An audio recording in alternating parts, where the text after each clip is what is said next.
Hey guys, what's up? It's me, Thomas. Today we're back here with Mystery Files. Today we got the unexplained terror of the New York Poltergeist. I feel like we're gonna need the actual Ghostbusters for this one. I mean, this is definitely their territory, you know? NYC, I mean. And anyway, might as well hear about this Poltergeist. Make sure to like, subscribe for more. Hope you enjoy. Let's check it out. Welcome to Mystery Files, where we take a deep dive into cases that span from the creepy to the truly bizarre and everything in between. I'm Ryan, and today I'll be forcing my colleague Shane to hear all about Popper, the Poltergeist. And in the end, you'll have to decide if the mystery is solved, or if it's simply a mystery. Fun?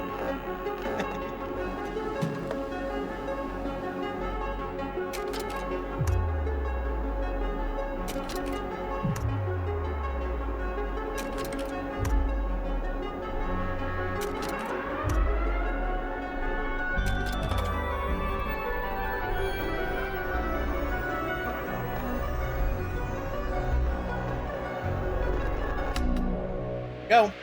You know what's, it's never quite sat right with me, and I didn't know why until now. If it spans from the creepy to the truly bizarre, that does cover everything in between. That's what we're saying, though, isn't it, right? Yeah, but it's redundant. You're right. Anyway. Cut.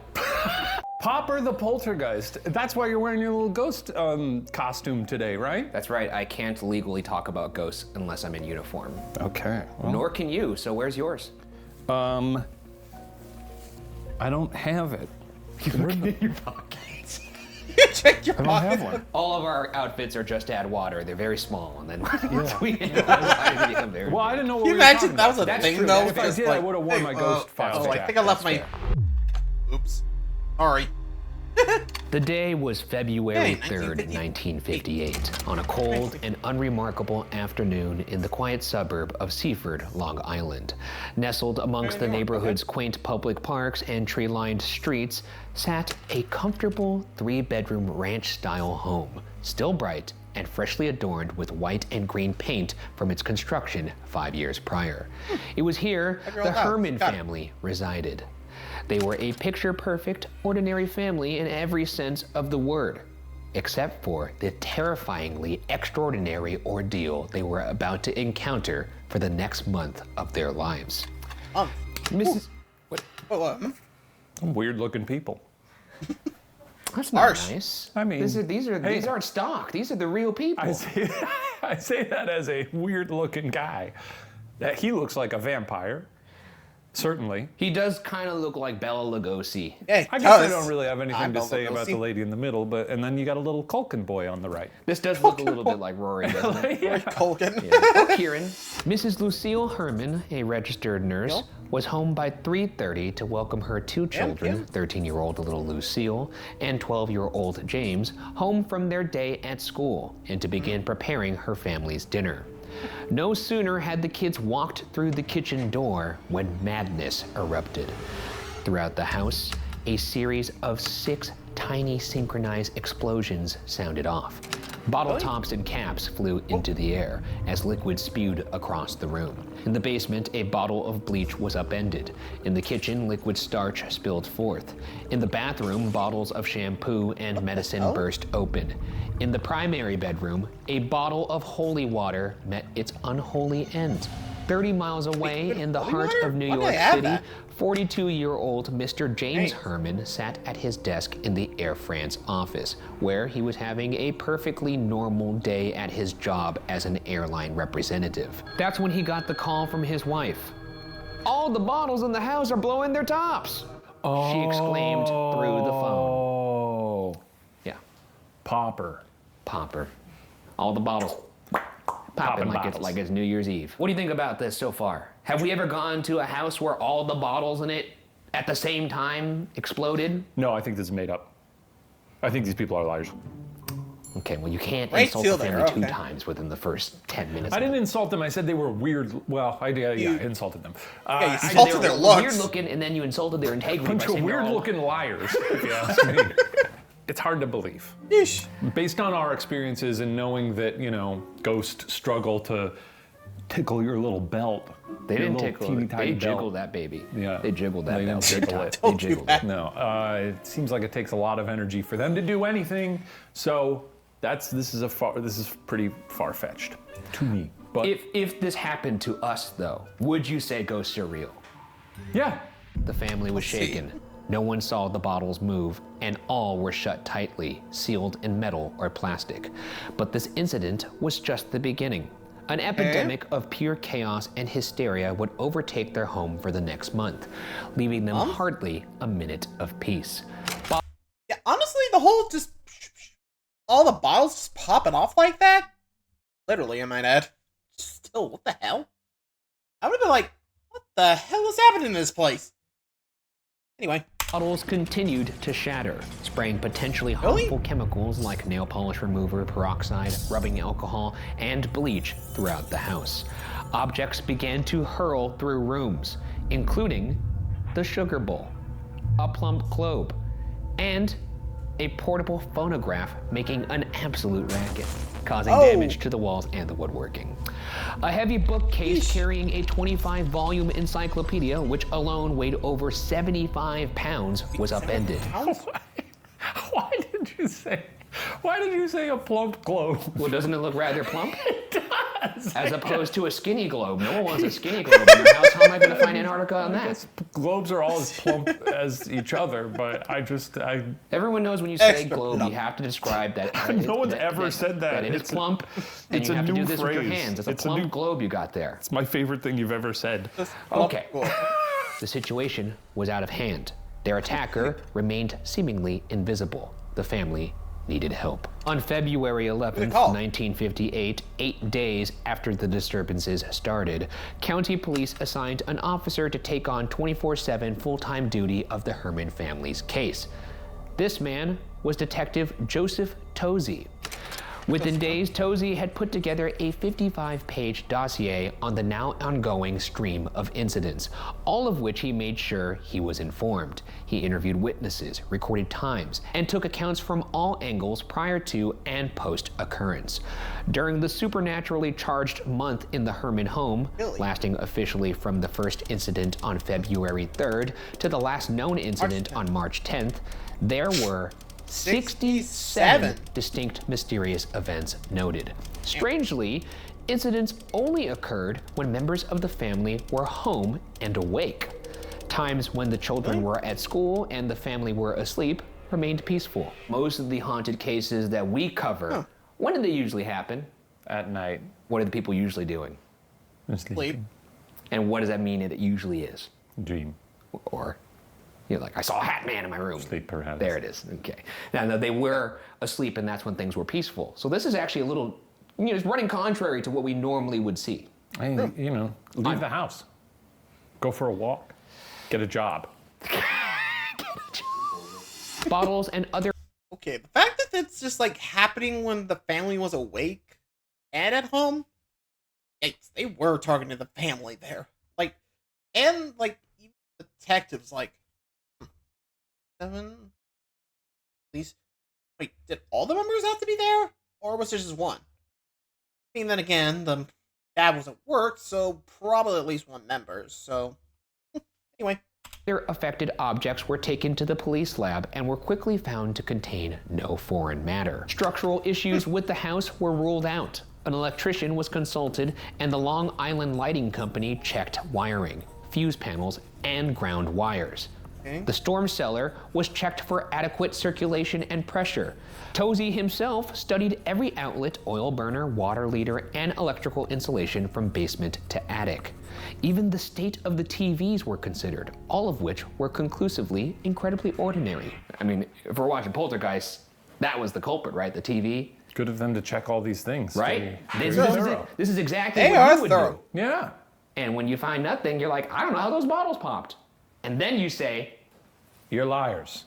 No, that's when you say ghosts are real. Oh. Having a detective and institutional support on the case was comforting, but they weren't any closer to discovering the identity or the reason behind their mystery tormentor. With no leads in sight, the devout Catholic family, whose surname indicates German heritage, came to the conclusion they had a poltergeist infestation. You should have led with these people being Catholic. Hey, look, They're nuts, man. even their possible nuttiness Not- aside. Yeah. It's the we got Protestants folks that are from nuts, all not the us bishops to Catholics. check everything out. I guess what I'm trying to say is their first move wasn't, let's call a priest. You have to give them that. I feel like people who are deeply religious are more prone to believing in, I mean, they're certainly more prone to believing in ghosts, but Catholics in general are just, they get excited about this stuff. Do they? Especially that Holy Ghost. They love him, don't they? But don't you have to admit, though, that if they were that type, wouldn't they have gone to the priest first and not done all the actual scientific, real-world pragmatic solutions? I don't know. I Heard think you're. priests I think actually you're. do You're. these scientific You're crap before they purposely do not admitting exorcisms, that if I remember correctly. That is a good point. Maybe they would. Hey, that's a great point. I'll say that. I'll give you 2 finger wags for that. You've been warned. The Hermans named their poltergeist Popper, seeing as he had a distinctive fondness for popping the tops off every bottle in the house. In German folklore, a poltergeist, meaning rumbling ghost or noisy spirit, is a mischief-making type of ghoul. Across hundreds of cases recorded throughout history, their MO is largely the same. Prank-level disturbances, making loud noises, as well as levitating, moving, or destroying objects big and small.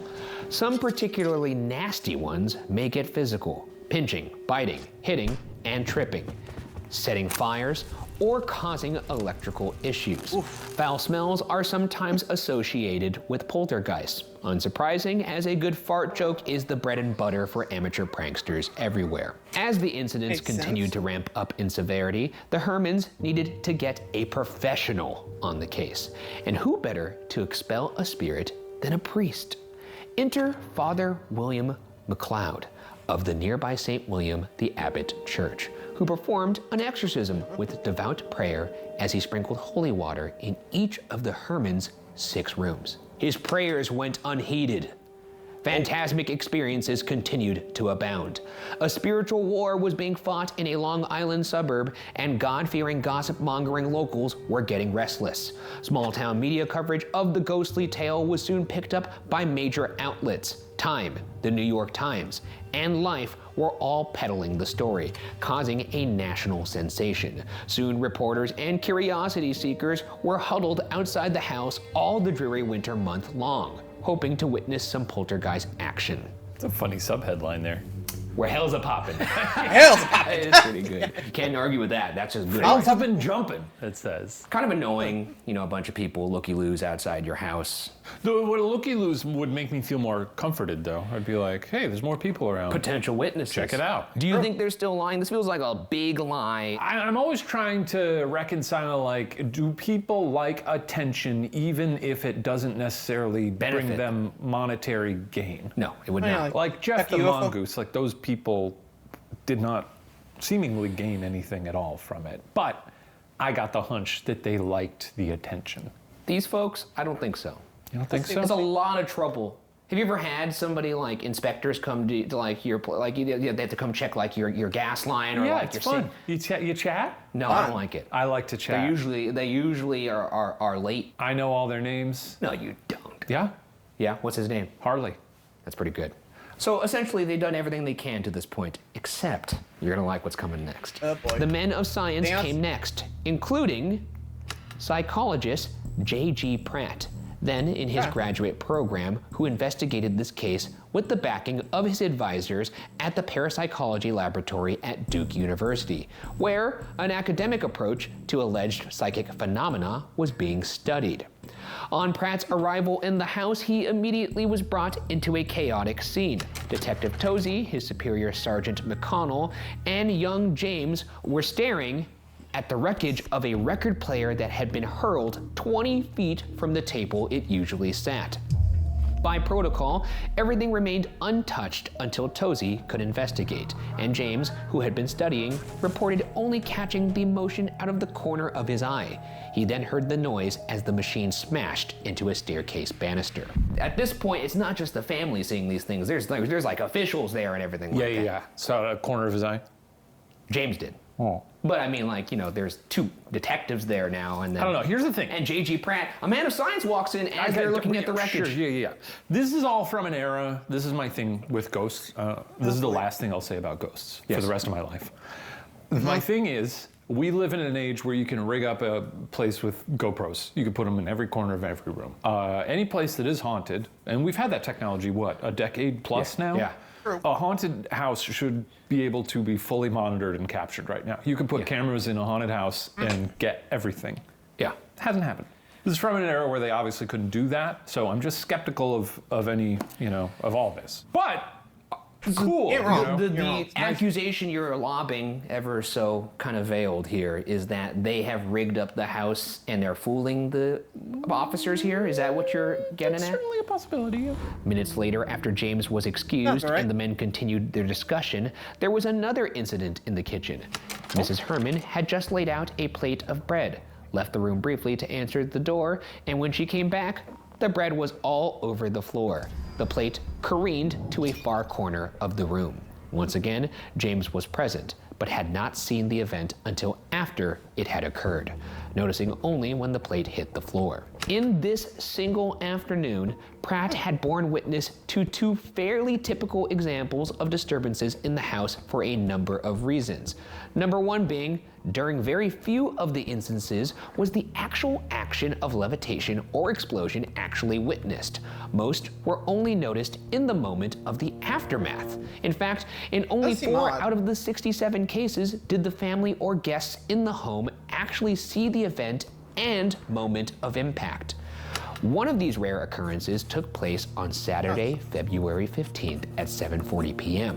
when the children and their adult second cousin, Miss Marie Murtha, were in the living room.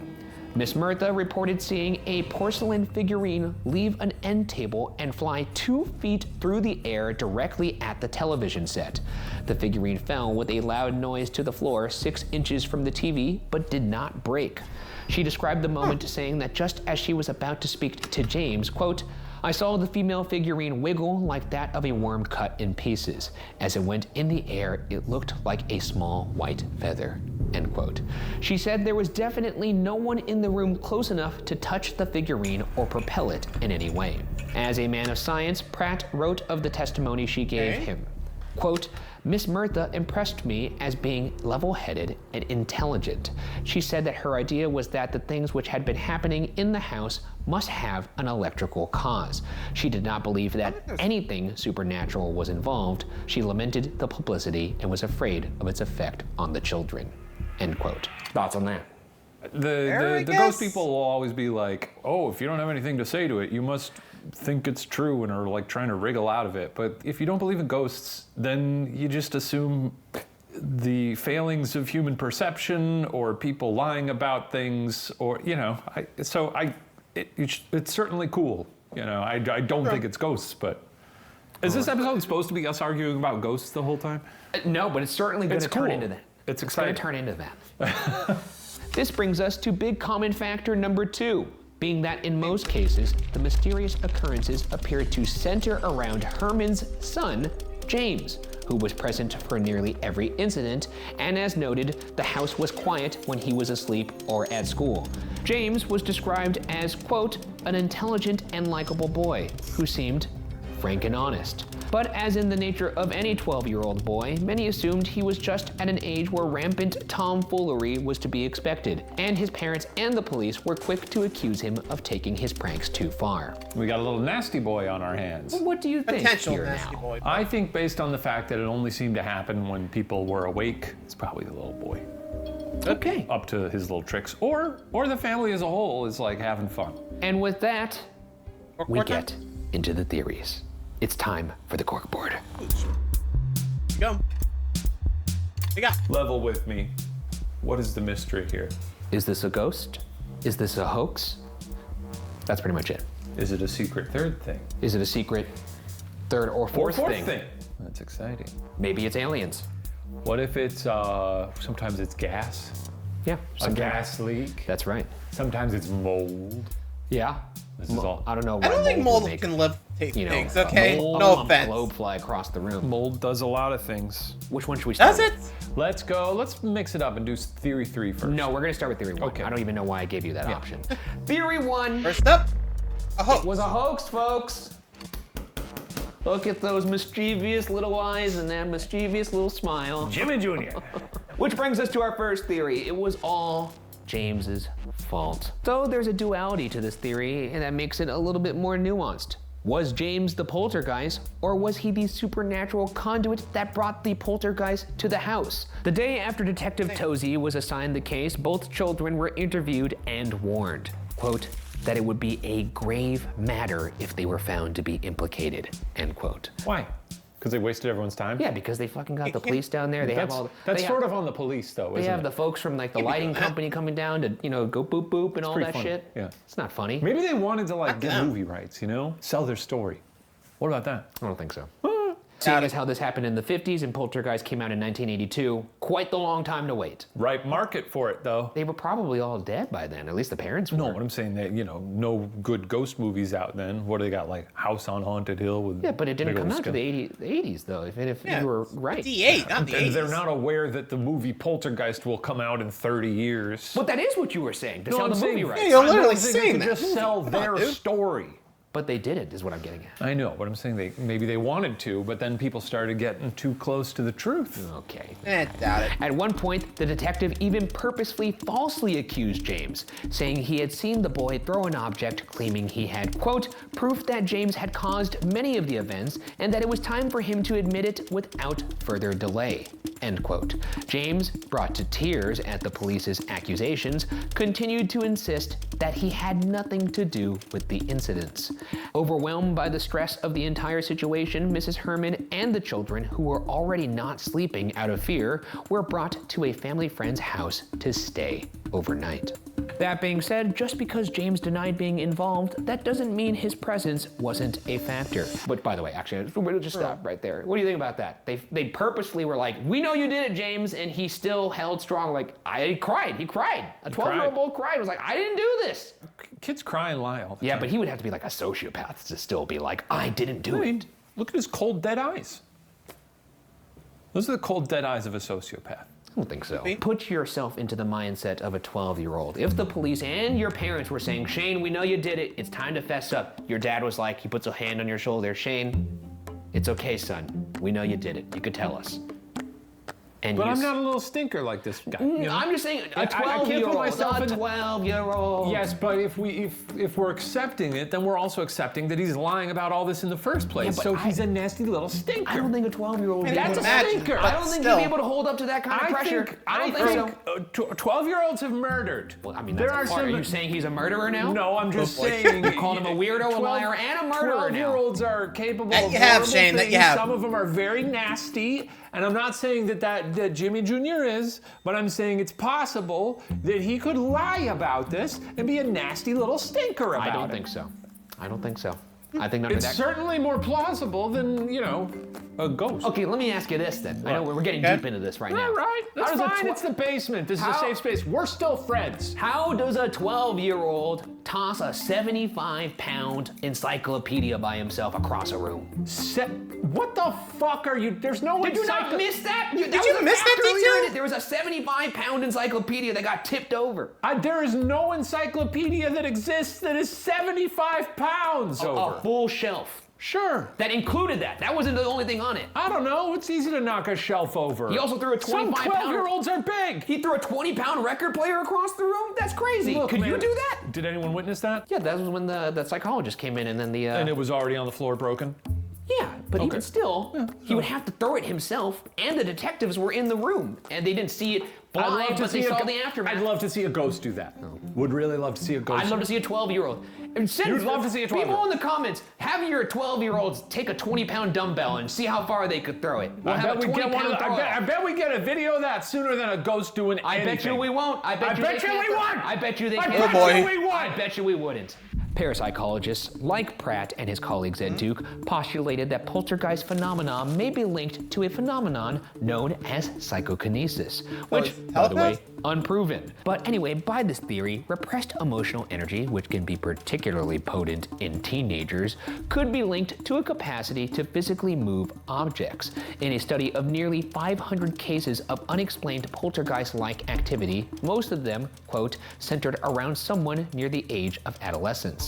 So, while James may not have been explicitly the culprit by his own hand, his energy may have been manifesting or attracting some seriously mysterious forces. And with this, to test J.G. Pratt's theory and the theory of the parapsychology lab at Duke University, you, an adult man, not an adolescent, but full of repressed emotional energy, evidenced by your proclivity to playing with puppets. We'll test this on you. Perhaps you have some untapped potential that you don't even know about. You want me to do psychokinesis? Yes. Okay. And I'm gonna pull it out of you. What I'm gonna do is I'm gonna take myself, I'm gonna turn my back to you, I'm gonna look at the card I've drawn, I'm gonna look at the symbol, digest it into my brain, and you are going to then take that image from my brain and tell me what it is. And we're gonna go through this whole deck of these 5 different symbols.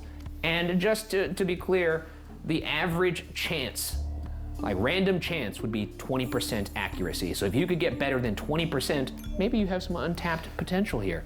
What if you got all of them? What is this? Oh, is this telekinesis or telepathy? Psychokinesis. Psychokinesis. You have psychokinetic abilities, perhaps, that you've never tapped into. How does this relate to poltergeists? Well, that he might have untapped psychokinetic abilities that he doesn't know about because he's a repressed teen. Okay. Well, okay, let's try. These are simple little cards. We got a circle, we got a star, we got a plus sign, and we got a square. It's a very simple test. This is like Ghostbusters. These are Zener cards. What we're gonna do is I'm gonna take myself, turn my back to you so you can't read my face. I'm gonna pick one card at a time, and you're gonna, I'm gonna look at it, and I'm gonna really send that signal in my brain to you, and you're gonna read my mind and tell me what little symbol I'm looking at. First symbol. What is it, Shane? Circle. Okay. Next symbol. Circle. He's just gonna get circle Next every time. symbol. Square. Fine. Circle. Circle. Squiggle. Star. Square. Plus. Next one. Circle. Squiggle. Next one. Star. Circle. Star. Next one. Square. I got that one, huh? Next one. Wait, hold on, let me try it hard again. Circle. Is this supposed to mean that you have psychokinesis? Well, or you're I able do? to read my mind. Oh. Plus sign. Next one. Squiggle. Star. Square. You're not trying hard enough. Try harder. I am. I shouldn't have to try if I'm psychokinetic. Squiggle. Square. Brittany, what was the? 5 out of 25. Really, Gus? Which 5 is out of 20%. That's exactly chance. Well, Shane, I can conclusively say that you have absolutely 0% psychokinetic ability. You literally scored the what chance would be 20%. Honestly, that's pretty compelling right there. Yeah, pretty good. Maybe I'm trolling. Others look to natural phenomena, hoping to pinpoint a physical cause over a metaphysical one.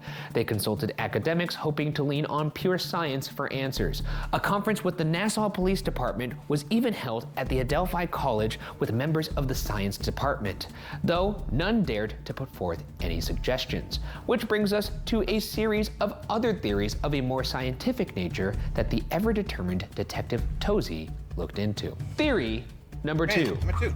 Underground water movement. The next theory Tozy and some other researchers postulated was that underground streams or water movement could be causing the vibrations in the house, leading to the freak moving objects. See, now this I get excited about. This is more exciting to me than ghosts.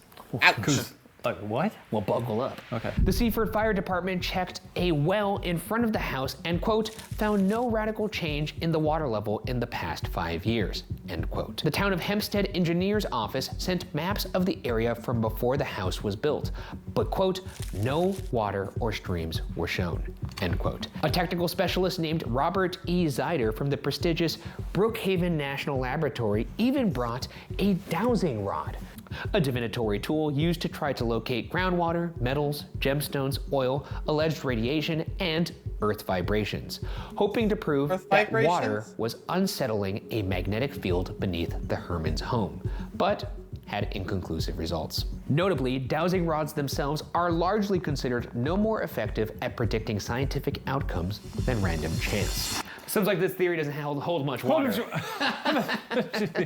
Yeah, the fact there's not a lot of water underneath the house seems like maybe debunks it a little bit. No. And that one's debunked. Theory 3. Coming up. Electromagnetic fields. Another possibility Tozy also wanted to rule out was radio waves or electromagnetic fields causing the freak phenomena, looking at nearby communication towers, sonic booms from nearby aircrafts, or other sources in the house that could have triggered the movement of objects. Experts from the Radio Corporation of America, RCA, tested for radio frequencies outside the house. Nothing unusual was discovered. The Long Island Lighting Company installed an oscillograph. No unusual vibrations were found. An electrician was consulted to check the house wiring for abnormalities. Everything was in order. The town of Hempstead Building found the house to be structurally sound. A professor of engineering from Cooper Union, as well as a structural engineer, a civil engineer, and an electrical engineer from the Nassau County of Professional Engineers all examined the home. Their investigations did not reveal anything out of the ordinary. The plumbing was checked and a slight vibration was detected, carried by a hot water main to one of the main beams, but this was in fact in the normal range of vibrations. Neighboring homes were also checked and found to have higher vibrational levels than the Hermans.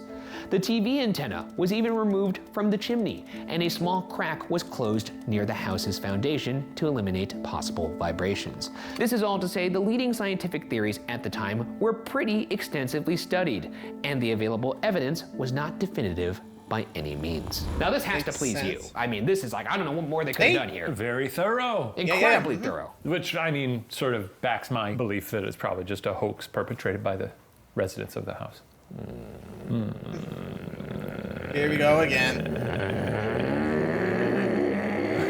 And theory 4. Last one, the ghost. Poltergeists and ghosts are real. You know I had to say this? Look at the jacket. I'm a ghost hunter. You're a ghost hunter. We hunt ghosts. Ghost skeptic, but all right. Because they're real. Here's my thought about the whole thing. They gained nothing from this. In fact, their lives were kind of made worse by all of this. The fact that it's a 12-year-old boy, even if he was the perpetrator, I doubt he has the strength or ability to pull off any of these movements They or got pranks. fame, didn't they? We're talking about them till today. Infamy is different than fame. No. Infamy is different than fame. Notoriety is I different never than heard of fame. these guys. Some people until just want now, their name so remembered, you know? doubt it. No, I don't think so. I think so. I don't think they gained anything from this hoax. I think the fact that they checked all the scientific theories at the time, they extensively researched. You know what though? I'll tell you what. If I was a little boy, if I was 12 and I was a nasty little prankster, I was a little stinker. Yeah. And if I convinced everyone that we had a ghost, Yeah. and they still never figured it out, I'd be an adult, and I'd be an adult stinker, Yeah. and I'd be thinking, Got away with it. I got him. Yeah, but you also wouldn't be a 12-year-old kid pumping iron, capable of throwing heavy objects I across don't the know. room. It's easy to knock a shelf over. Leverage. What about the Sure. record player? Easy to ride. Not hard. What about a plump globe? I can move a plump globe. You know what I think happened. I think this is just You a think haunted it's a house. ghost. You think It's a it's haunted ghost. house. Yeah. I mean, it It's could so be much either trouble or. to go through all of this. For what? For what? There's no reason for it. There's no words on it. You know, I think this is one of those where we'll have to agree to disagree. I guess so. So, was it most likely that Popper was a hoax created by the family? Skeptics continue to point fingers at 12-year-old James, and in a that troublemaking pesky kid, he did it kind of way. Or is perhaps Popper actually a poltergeist? The jokester of ghosties, the jester of ghouls.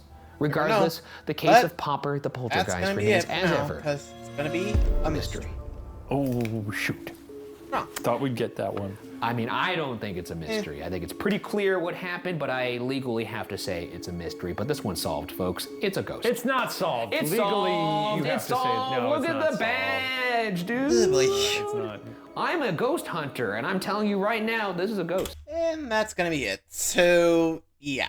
Honestly, I don't know where that goes, but to each their own, as they say. Honestly, could be a hoax from James, but, the son. But, I mean, who knows, right? This is a poltergeist we're talking about. Anywho, let me know what you guys think. Was it a hoax? Was it the ghost? Let me know. Till next time, see ya.